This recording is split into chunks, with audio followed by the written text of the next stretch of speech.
وصلنا لآخر الشهر وفلوسك خلصت خلاص، بتدوري على أكلة اقتصادية وموفرة للميزانية. يلا بينا نبدأ الفيديو. أنا دعاء ودي قناتي. لو أول مرة بتشوفيني ما تنسيش تدوسي لايك وتشتركي في القناة وتدوسي على كلمة الكل عشان يوصلك إشعار بكل فيديوهات. يلا بينا يا أمارات يا حلوين.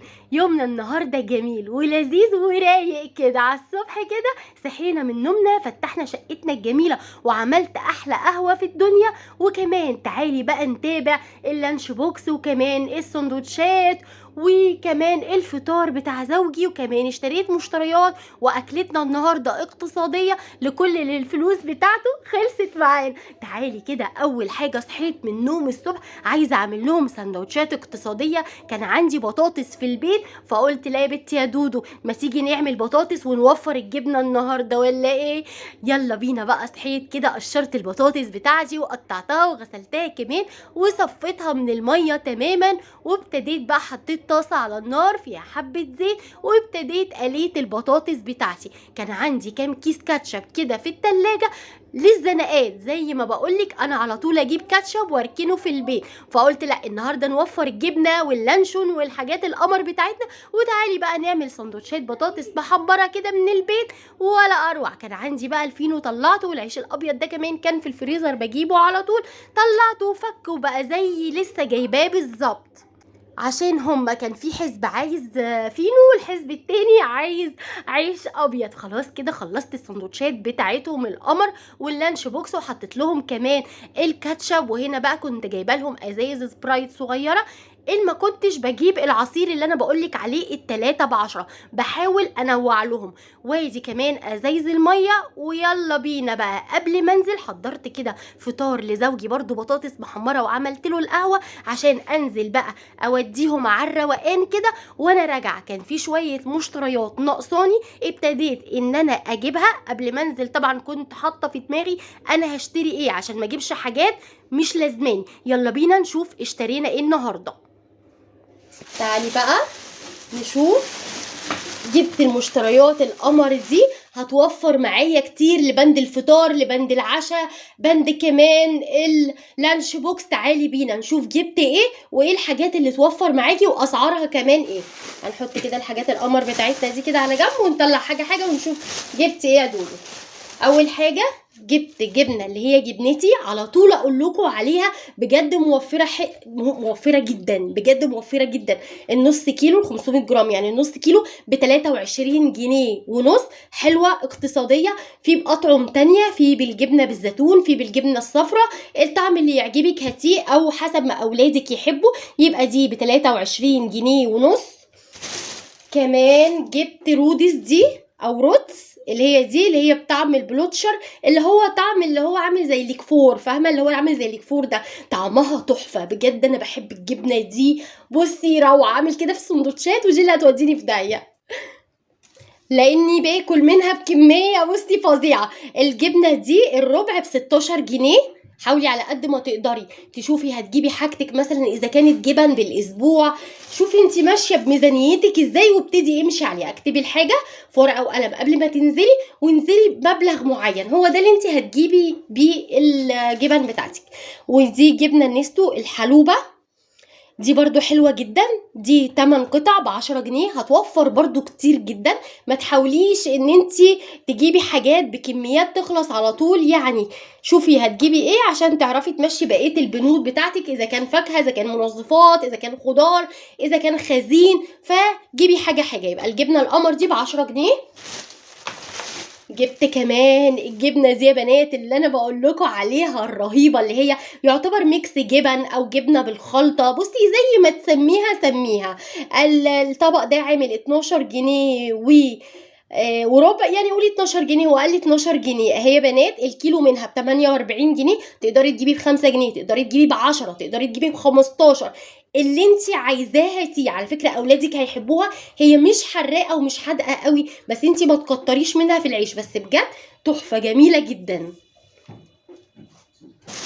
وكمان جبت الجبنه الرومي دي اهي يا بنات. طبعا الجبنه الرومي جبت قلت بالاسبوع بدل مثلا ما اجيب ب15 وب15 فجبت الطبق ده ب33 جنيه يعتبر ونص اهو يا بنات. الرومي انا بحبها الدلعه، ما بحبش الرومي الحادقه خالص، اللي هي في ناس بتدخل تقول انا عايزه جبنه رومي اللي هي القديمه دي، ما بحبهاش خالص. جبت كمان كيس لبن اللي هو بخيره، زي ما قلت لكم قبل كده كتير، احنا مش من هواة اللبن خالص خالص، يعني فين وفين لما بجيب كيس لبن، اما بيخلص اللي عندي بيقعد عندي والله اكتر من اسبوع كمان بجد. اهو يا بنات كيس اللبن ده عامل 15 جنيه ونص. جبت كمان البيض، يعني بقى نتاخر الحاجات بتاعتنا. اهو يا بنات جبت البيض ده، جبت 10 بيضات، البيضة عاملة 4 جنيه و60 قرش، يعني ال10 بيضات عاملين بالظبط 46 جنيه. بحاول على قد ما اقدر ان البيض يكفيني اكتر من اسبوع، بزق البيض شوية، يعني ايه؟ يعني باخد البيضة اكسرها تمام، ابتدي انزل عليها بحبه ملح، انزل عليها بحبه فلفل اسود، انزل عليها بطماطمايه، انزل عليها بفلفلايه رومي، بمعلقه دقيق، حبه ميه صغيرين، ربي الكلام الحلو ده كله كده مع بعض، وابتدي هاتي الطاسه بتاعتك حبه سمنه، نقطه سمنه صغيره، وابتدي انزلي بقى بالخليط القمر ده، هيعمل معاكي ما شاء الله قرص كبير كده اللهم بارك، وكل ده من بيضه واحده بس. تيجي طلعيه في طبق، قطعيه كده بالطول واعملي سندوتشات. جربي الفكرة دي بجد مش هتندمي، حلوة جدا جدا وكمان اقتصادية. جبتي ايه تاني يا دودو؟ تعالى اقول لكم بقى، ده انا قروبة والله، قروبة فعلا. بصي يا ستي، انا بحب البرتقال جدا، فانا عامله يعني بند الفاكهه بتاع دلوقتي عشان ما كانش عندي حاجه حلوه 20 جنيه تمام، قلت هنزل بال20 جنيه دي خليها لبند الفاكهه، اشوف اي حاجه اجيبها بال20 جنيه بقى، اذا كان برتقال اذا كان جوافه اذا كان اي حاجه. لقيت البرتقال القمر ده الجميل ده والله العظيم الكيلو ب10 جنيه، صدقي بقى والله ب10 جنيه.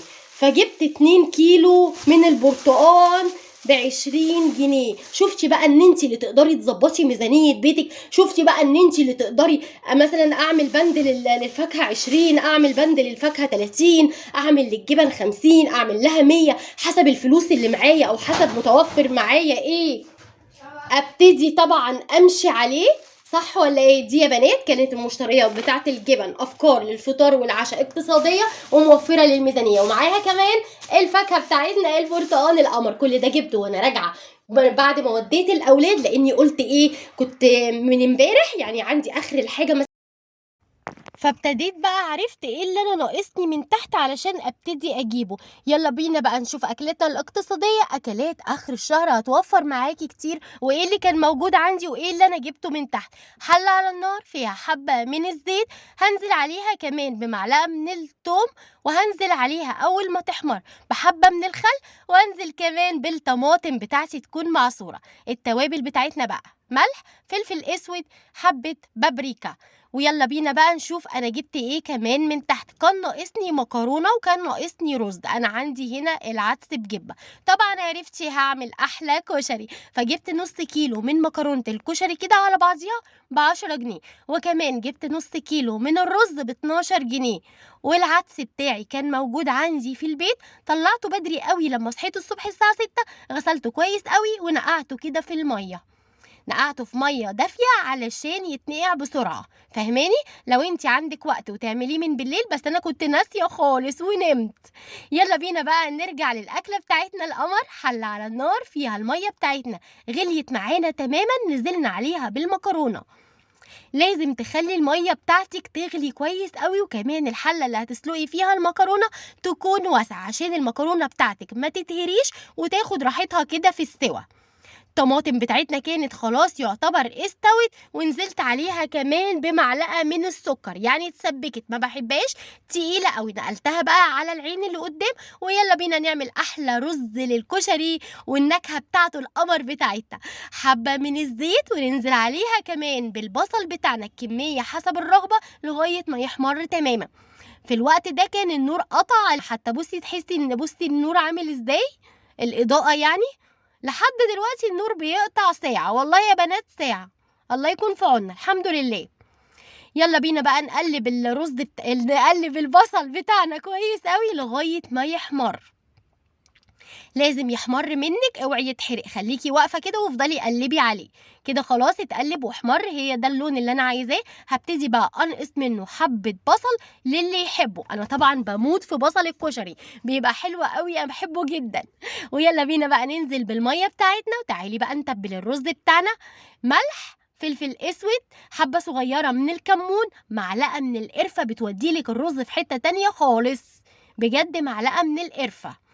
هاقلِّب كويس أوي الكلام الحلو ده كُلّه، هاغطّي عليه لغاية ما تغلي معايا، أنا عايزاها تغلي. العدس بتاعي كان جاهز خلاص مغسول ومتصفّي، والرز كمان مغسول ومتصفّي. غليت معانا المَيّة بتاعتنا دي، نزلنا عليها بقى بالعدس بتاعنا، وكمان هننزل بالرز، وهنقلِّب كويس أوي الاتنين، ودوقي بقى مَيّة الرز هتلاقيها تحفة من معلقة القرفة الصغيّرة اللي إحنا حطيناها. لازم تكوني مصفية كويس أوي العدس وكمان الرز، هاقلّبهم كويس أوي وأغطّي عليهم واسيبها بقى تستوي. وأول ما يغلي كام غلوة كده علشان ما يتحرقش منِّك ولا الرز يعني يبقى في القعر كده. ناس كتير بتعمل الرز بتاع الكشري والرز الصيادية تحسي إن هو بيلزق منهم أو بيتحرق، فده أول ما يغلي غلوتين 3 وطّي عليه وحطّي الشياطة على طول وسيبيه يستوي براحته. آدي شكل الرز بتاعنا بعد ما استوى ولونه وريحته كمان مفلفل، وبُصّي طعمه من معلقة القرفة اللي حطيناها حلوة جدًا. المكرونة بتاعتنا كمان كانت اتسلقت وصفيناها ونزلنا رجعناها تاني في الحلة ونزلت عليها بحبة ملح، حبة زيت علشان ينكهوا المكرونة بتاعة الكشري. اهتمي أوي، حبة زيت، حبة ملح. والطماطم بتاعتي خلاص بعد ما طفيت عليها، والبصل بتاعي كمان كان قمر. تعالي بقى نحضّر أحلى سرفيس كشري ممكن تاكليه في حياتِك. الشكل بيتكلم والّا إيه؟ آدي يا بنات نزلنا الأول بالرز والمكرونة وكمان عليه البصل من فوق. أنا باحب كده لمّا ابتدي أقدّم الكشري لازم الرز يبقى باين من الجناب، مش المكرونة بس هي اللي باينة تحسّي إنِّك بتاكلي مكرونة. الشكل بيجذب الأولاد إن هم ياكلوا. وهنا كمان كنت عملت بقى الدقة بتاعتي والليمون القمر، وكمان المَج التاني الحلو ده كان الصلصة بتاعتي، فطلّعت المَجّات دي يا بنات كانت متشالة عندي فطلّعتها علشان تدّي منظر وتدّي شكل. حاولي على قد ما تقدري لمّا تيجي تقدّمي أكلة قدّميها بشكل حلو بطعم بُصّي ولا أروع. وكمان اللي كان عايز شطة، وخلّصنا أكلنا الجميل ودخلت بقى غسلت المواعين بتاعتي كانت كتير جدًا، وابتديت بقى جِبت البرتقان اللي أنا كنت جايباه الصبح اللي هو الكيلو ب10 جنيه. ابتديت غسلت البرتقان وقشّرته زي ما أنتِ شايفة، وفصّصته لهم كده علشان لو أنا اديتهم البرتقان سليم بيهدّروا منه، بيفعّصوه، يعني ييجوا مثلًا يقطّعوه أو يطلّعوا الفص من الفص التاني تلاقيه اتفعّص والبرتقانة كلّها اتفعّصت وما كلوهاش. لأ، أنا ابتدي أنا أقشّر أنا بإيدي وابتدي أرُص لهم البرتقان جنبهم. بعد ما أنا قشّرته ورصيته كده كانوا بيتفرّجوا على التلفزيون في الصالة، فأنا طلّعت طبق البرتقان كده شكله عامل زي الوردة، كمان يفتح نِفسهم، حتى لو هُم مش عايزين ياكلوا، لأ هياكلوه، علشان بقى البرد، فيتامين سي، فاكهة. واديتهم بقى ياكلوا البرتقان وهُم بيتفرّجوا على التلفزيون، ورجعت على المطبخ بتاعي عشان أعمل لي أحلى قهوة ممكن أشربها، لإني باموت فيها، القهوة دي العشق. عشان قُلت كمان إن أنا أول ما أشرب القهوة عندهم بقى واجبات وكمان نحضّر الجدول بتاعهم، فإيه، أبقى فايقة لهم علشان الدوشة وعلشان التركيز، وده افهم وده يقول لسه، ما علينا. يالّا بينا بقى بعد ما خلّصوا واجباتهم وخلّصوا تحضير كمان الشنطة، حضّرت لهم كل حاجة، اللي وراه حاجة عملها واللي وراه واجبات والمقلمة وكل حاجة، أنتم عارفين برضه التحضيرات بتاعة بالليل دي. قُلت أعشّيهم حاجة بسيطة من البيت، اقتصادية، الجبنة البيضا، ما فيش أكتر من كده اقتصاد. جِبت الفينو عادي خالص، قطعت الفينو 2 وعملت ساندوتشات جبنة بيضا عادي خالص ما فيهاش أي افتكاسات، وكمان كان عندي الزيتون القمر ده، وابتديت اتعشّوا معايا ساندوتشات جبنة معاها الزيتون. تقدري تعملي كمان الجبنة جواها خيار، جواها فلفل رومي، جواها طماطم، براحتك خالص زي ما هُم يحبّوا يتعشّوا. طبعًا في كل الميزانيات والتوفير باقول لِك هاتي فول التدميس ودمّسيه عندِك في الفريزر. كمان الطعمية اعملي عجينة الطعمية وخلّيها عندِك في الفريزر، ممكن بلاش بقى الفينو والجبن، وبالليل أطلّع بقى كيس فول على كيس عجينة طعمية، وأقطّع بقى طماطم كده، وابتدي يتعشّوا كده، أعمل لهم ساندوتشات برضه بتبقى موفّرة وحلوة جدًا وكمان اقتصادية وحاجات من البيت. حاولي على قد ما تقدري تركّزي في الحاجة دي شوية. عندِك بطاطس، عايزة تسلقي بطاطس بالليل، ممكن تعملي بطاطس مسلوقة عليها بيض، فاللي يعجبك. بس انا قلت كده النهارده سندوتشات خفيفه عشان كانوا عايزين يناموا خلاص، اليوم كان طويل والدروس الحمد لله. الفيديو بتاعنا خلص، ولو مش مشتركه يسعدني ويشرفني تشتركي وتنوري الدنيا كلها عندي، ودوسي لايك والكومنتات الحلوه منكم. اسيبكم في حفظ الله. باي باي يا احلى امارات في الدنيا كلها.